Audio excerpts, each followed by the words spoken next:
Baiklah, Assalamualaikum warahmatullahi wabarakatuh.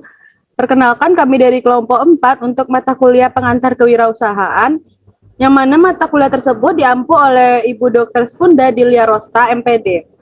Baiklah, sebelum kami masuk dalam mempresentasikan hasil diskusi kelompok kami, alangkah baiknya saya memperkenalkan diri dan juga teman-teman kelompok saya. Next.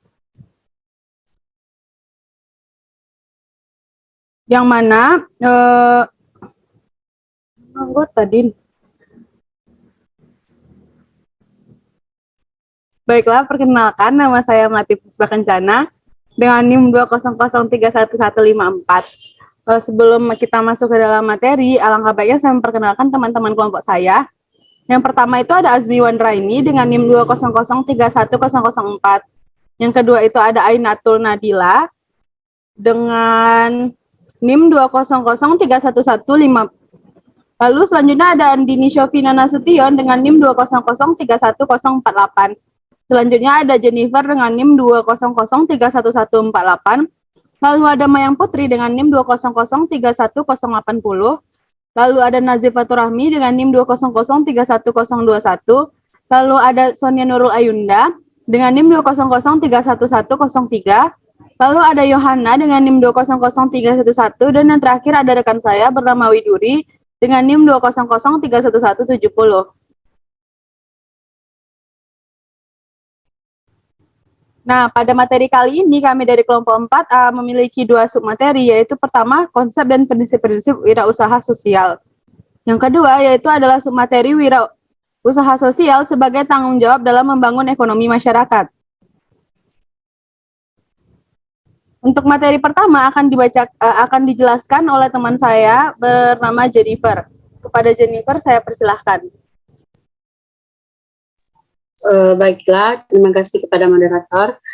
Saya akan membacakan materi mengenai konsep dan prinsip kewirausahaan sosial. Yang pertama yaitu pengertian kewirausahaan sosial dan prinsip. Kewirausahaan sosial adalah disiplin ilmu yang menggabungkan antara kecerdasan berbisnis, inovasi, dan tekad untuk maju ke depan. Wirausaha sosial melihat masalah sebagai peluang untuk membentuk sebuah model bisnis baru yang bermanfaat bagi pemberdayaan masyarakat sekitar. Untuk prinsip yaitu suatu pernyataan fundamental atau kebenaran umum maupun individual yang dijadikan oleh seseorang atau kelompok sebagai sebuah pedoman untuk berpikir atau bertindak. Baiklah, sekian materi yang dapat saya sampaikan. Saya kembalikan kepada moderator. Baiklah, terima kasih kepada rekan saya Jennifer. Untuk materi selanjutnya akan dijelaskan oleh teman saya Andini. Kepada Andini kami persilahkan. Baiklah, terima kasih moderator. Di sini saya akan melanjutkan pembacaan materi tentang prinsip-prinsip kewirausahaan menurut para ahli. Yang pertama ada menurut Didi D. Mahyudin, prinsip dalam berwirausaha yang pertama harus optimis. Optimis merupakan modal usaha yang cukup penting bagi usahawan, sebab kata optimis merupakan sebuah prinsip yang dapat memotivasi kesadaran kita, sehingga apapun usaha yang kita lakukan harus penuh optimis bahwa usaha yang kita jalankan akan sukses. Dengan optimis, kita akan semakin yakin bahwa yang kita kerjakan akan berhasil dengan baik. Yang kedua, ada ambisius. Demikian juga prinsip ambisius ini, seseorang wirausahawan harus berambisi apapun jenis usaha yang dikelola. Yang ketiga, dapat membaca peluang pasar. Dapat membaca peluang pasar merupakan prinsip mutlak yang harus dilakukan oleh wirausahawan, baik pasar di tingkat lokal, regional, maupun internasional. Peluang pasar sekecil apapun harus diidentifikasi dengan baik sehingga dapat mengambil peluang pasar tersebut dengan baik. Yang keempat, sabar. Prinsip lain yang tidak kalah penting dalam berusaha adalah kesabaran dan ketekunan. Meskipun harus menghadapi berbagai bentuk permasalahan, percobaan dan kendala bahkan diremehkan oleh orang lain, dengan kesabaran biasanya akan memahami dengan baik bagaimana mengatasi permasalahan yang timbul, sehingga mampu memecahkan dan menghadapinya dengan baik dan optimal. Yang kelima, jangan putus asa. Prinsip pantang menyerah adalah bagian yang harus dilakukan kapanpun waktunya. Entah dalam kondisi mendukung ataupun kurang mendukung, atau bahkan usaha yang kita alami mengalami kemunduran. Tetapi tidak boleh putus asa. Orang yang tidak mudah putus asa akan lebih menarik dan dikagumi oleh orang-orang sekitarnya. Yang keenam, jangan takut gagal. Banyak yang berpendapat bahwa banyak yang berpendapat bahwa untuk berwirausahawan dianalogikan dengan impian seseorang untuk dapat berenang. Walaupun teori mengenai berbagai gaya berenang sudah dikuasai, namun bila tidak dipraktekkan secara langsung, maka hasilnya sama saja. Demikian halnya untuk berusaha, tidak ada gunanya berteori kalau tidak terjun langsung. Sehingga sehingga para wirausahawan tidak boleh takut, sebab kegagalan adalah kesuksesan yang tertunda. Yang kedua, menurut Kafidul Ulum mengemukakan bahwa prinsip kewirausahaan sebagai berikut. Yang pertama passion atau semangat. Yang kedua ada independen atau mandiri. Yang ketiga ada marketing sensitivity atau kreatif dan inovatif. Yang keempat ada calculate risk taker, mengalami resiko penuh perhitungan. Yang kelima ada persistent, yaitu pantang menyerah. Dan yang keenam ada high ethical standard yang berdasarkan standar etika. Yang B, elemen kewirausahaan sosial. Yang pertama adalah social value.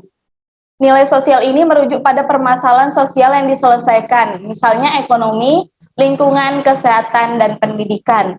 Yang kedua adalah civil society, yaitu kewirausahaan sosial membutuhkan peran masyarakat sipil secara luas dalam mengoptimal modal sosial yang ada. Yang ketiga ada innovation. Inovasi ini dapat berupa innovation pada modal bisnis, innovation pada proses produksi, inovasi pada pemasaran, dan innovation pada upaya penyelesaian masalah yang ada. Yang keempat ada economic activity. Kewirausahaan sosial harus mampu membangun keseimbangan antara aktivitas sosial dan aktivitas bisnisnya. Baiklah, sekian dari saya kembalikan kepada moderator. Baiklah, terima kasih kepada Andini yang telah menjelaskan tentang materi tadi. Baiklah, untuk materi selanjutnya akan dijelaskan lagi oleh rekan saya, Nazifatur Rahmi. Baik, terima kasih kepada moderator yang telah mempersilahkan saya untuk mempresentasikan materi. Selanjutnya saya akan melanjutkan presentasi materi tentang wirausaha sosial, yaitu pada bagian karakteristik kewirausahaan sosial. Nah, yang pertama yaitu seorang wirausaha sosial itu harus memiliki misi yang kuat. Nah, pada dasarnya agar gagasan serta ide kita yang tawarkan itu bisa diterima oleh masyarakat, kita harus memiliki misi sosial di dalamnya, semata-mata hanya untuk membuat masyarakat dapat terbebaskan dari permasalahan yang terjadi. Yang kedua, kita harus berani mengambil risiko dalam pelaksanaan pengimplementasian gagasan tersebut. Pastinya kita akan mendapatkan banyak sekali permasalahan. Seorang jiwa wirausaha sosial atau social entrepreneur harus mempunyai kemampuan pengelolaan risiko atau risk management agar dapat menuntaskan apa yang terjadi, apa yang menjadi idenya tersebut. Kemampuan mengambil risiko ini merupakan suatu hal yang penting agar kita dapat memastikan bahwa program yang ditawarkan berjalan secara berkelanjutan. Lalu karakteristik yang selanjutnya yaitu siap bekerja keras membangun usaha sosial dengan segala keterbatasan. Seringkali usaha sosial mengalami masalah terutama di masa awal pendiriannya. Anda mungkin akan ditolak oleh investor, mitra potensial, atau mengalami masalah legal yang membuat usaha sosial Anda seakan ditimpa masalah bertubi-tubi. Sekian materi presentasi dari saya kembalikan lagi pada moderator. Baiklah, terima kasih kepada rekan saya Nazifatur Rahmi. Untuk materi selanjutnya akan dibacakan oleh rekan saya Azmi Wandraini. Kepada Azmi, saya persilakan. Baiklah, terima kasih kepada moderator yang telah memberikan saya kesempatan untuk melanjutkan materi. Selanjutnya adalah mengenai konsep wirausaha sosial. Yang pertama yaitu Community Based Social Enterprise atau CBSE, yang didirikan berdasarkan kebutuhan komunitas yang memiliki kesamaan masalah, kondisi, minat, community of interest atau kebutuhan masyarakat lokal yang tinggal di lokasi geografis yang sama. Yang kedua, Not for Profit Social Enterprise atau NFPSE, yang berfokus pada pemberdayaan masyarakat atau people empowerment dalam ruang lingkup yang lebih luas. Yang ketiga, Hybrid Social Enterprise HSE, Ini pada umumnya memiliki target yang berorientasi kesinambungan dan pengembangan. Sustainable development. Sumber dana cenderung seimbang antara dana sosial, semi-komersial, dan bahkan komersial. Yang keempat, social enterprise atau PFBSE yang memiliki target organisasi paling luas karena selain menargetkan continuity dan development, PFBSE juga menargetkan pertumbuhan skala atau unit bisnis atau growth, sifatnya sepenuhnya mandiri dan menghilangkan ketergantungan terhadap individu atau lembaga penyandang dana. Sekian materi yang saya sampaikan, kembalikan lagi kepada moderator. Baiklah, terima kasih kepada rekan saya Azmi Wanraini. Untuk materi selanjutnya akan dibacakan oleh rekan saya Ainatul Nadila. Kepada Ainatul saya persilahkan. Baiklah, terima kasih kepada moderator. Saya akan melanjutkan materi tentang wirausaha sosial antara perseptif bisnis dan perseptif sosial. Definisi wirausaha sosial pada dasarnya diturunkan dari integrasi dua konsep, yaitu wirausaha dan sosial. Oleh karenanya, pada dasarnya wirausaha sosial adalah penggabungan konsep wirausaha dalam orientasi finansial dan sosial dalam orientasi pemecahan masalah. Banyak asosiasi wirausaha sosial secara eksklusif mendefinisikan sebagai non-government organization atau NGO yang mulai mengembangkan sektor from profit. Ada juga yang mendefinisikan wirausaha sosial sebagai siapapun yang memulai NGO. Sekian dari saya kembalikan ke moderator.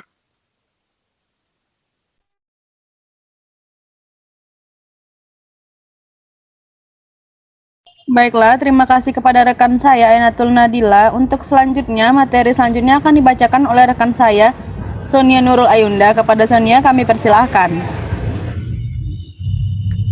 Baik, terima kasih kepada moderator. Selanjutnya, saya akan membahas materi yaitu mengenai wirausaha sosial dan pembangunan ekonomi masyarakat. Di mana yang pertama yakni wirausaha sosial dan pembangunan ekonomi masyarakat. Nah, wirausaha sosial dibutuhkan dan diharapkan mampu mengembangkan sebuah model dan pemikiran baru dalam pengembangan sektor sosial di era baru ini. Dalam hal ini, wirausaha sosial dirasa mampu mentransformasi karakter, nilai, dan prinsip dari sektor sosial ataupun filantropi dengan memastikan atau dengan memasukkan nilai-nilai kewirausahaan. Hal yang harus dipahami dalam hal ini yakni bahwa wirausaha sosial berbeda dengan filantropi. Filantropi ini didefinisikan sebagai tindakan seseorang yang mencintai sesama manusia serta nilai kemanusiaan sehingga menjembangkan waktu, uang, dan tenaganya untuk menolong orang lain dengan cara yang sederhana. Namun, wirausaha sosial ini adalah filantropi yang berwirausaha atau menggunakan entrepreneurship untuk menjalankan fungsi filantropi. Baik, sekian dari saya kembalikan kepada moderator. Baiklah, terima kasih kepada rekan kita Sonia Nurul Ayunda. Untuk materi selanjutnya.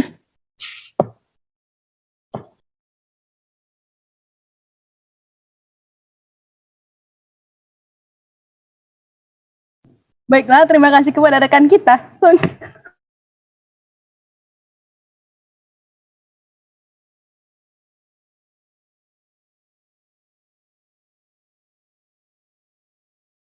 Baiklah, terima kasih kepada rekan saya, Sonia.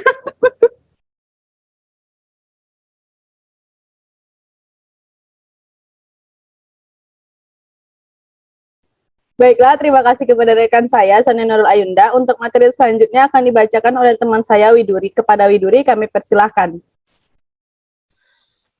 Baiklah, terima kasih kepada moderator. Selanjutnya saya akan membacakan materi di mana wirausaha sosial dan ekonomi masyarakat.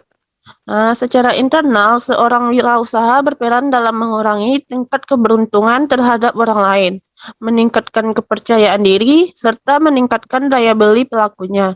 Secara eksternal, seorang wirausaha berperan dalam menyediakan lapangan kerja bagi para pencari kerja, Lalu di sini ada peran wirausaha dalam perekonomian suatu negara, yaitu yang pertama ada menciptakan lapangan kerja, dan yang kedua ada mengurangi pengangguran, ketiga meningkatkan pendapatan masyarakat, dan lalu mengombinasikan faktor-faktor produk, alam, tenaga kerja, modal, dan juga keahlian.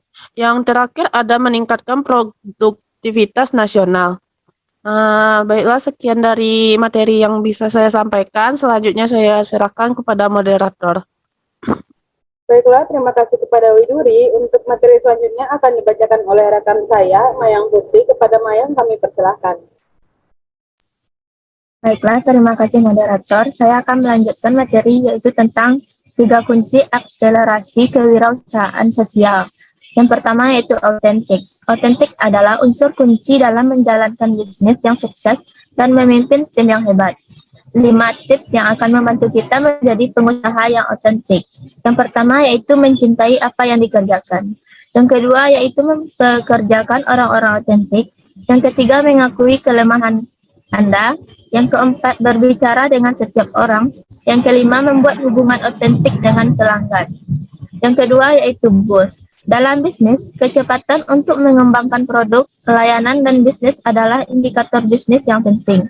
Ada beberapa strategi untuk mempercepat pengembangan produk, pelayanan, dan wirausaha sosial kita. Caranya yaitu, yang pertama mendapatkan ide yang tepat atau right.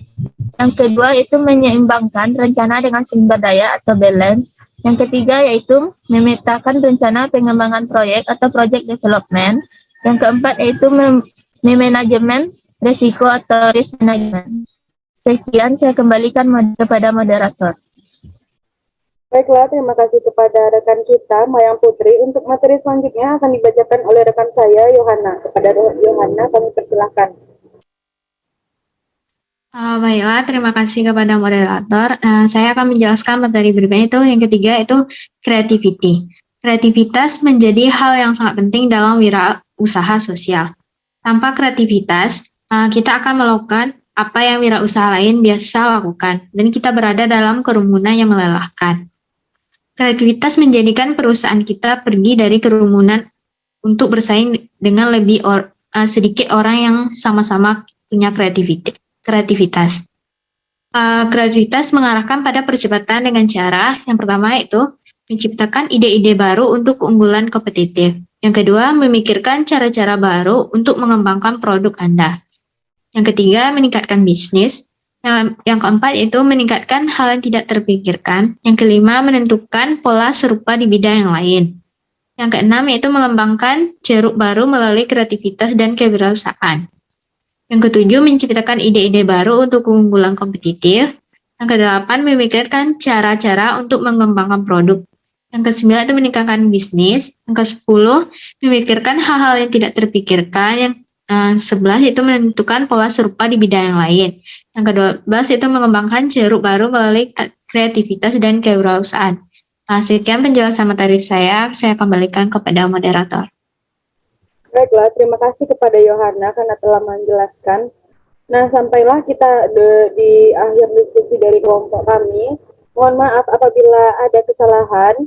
Saya dan rekan-rekan selaku perwakilan dari rekan-rekan, saya mohon pamit.